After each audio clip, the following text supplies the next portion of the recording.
what was the most bizarre cultural moment for you when you came to the US? I think it was my first or second week in school. I was getting my MBA, and I think like someone had a whole conversation with me, assuming I was someone else. And I think it's because it kind of made me realize like how they probably put all like maybe Indian people, South Asian people in the same bucket. And it kind of like clicked for me that like I think some of that individuality felt like it was being stripped away, and I thought that was like really interesting because I'd never had that experience before. Huh.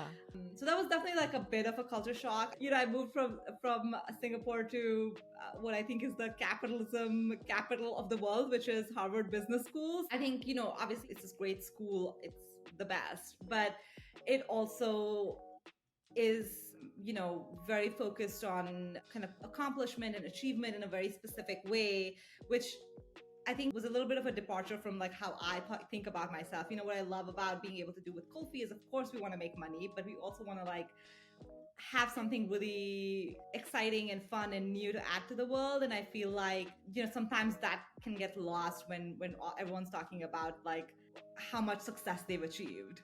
Right. So Kulfi wasn't your first venture out of business school, right? You worked at Estee Lauder, you worked at Ipsy. How was that experience like? What tools did you learn in these spaces that you could apply to Kulfi? I think those experiences were very formative. I think at Estee Lauder, what was interesting was recognizing the power of a brand.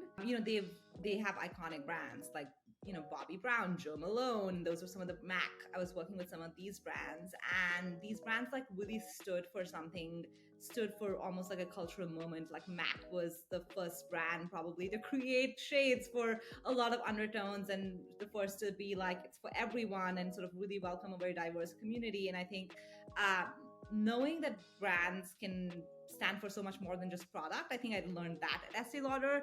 And then Ipsy, which is a beauty subscription service, was my first operational role and kind of a startup role. And so that was kind of where it clicked for me that if you can imagine something, you can actually make it happen. And I did that within my role in merchandising, and I think kind of gave me the confidence to be like, it's not impossible for me to like try to build something if I want to.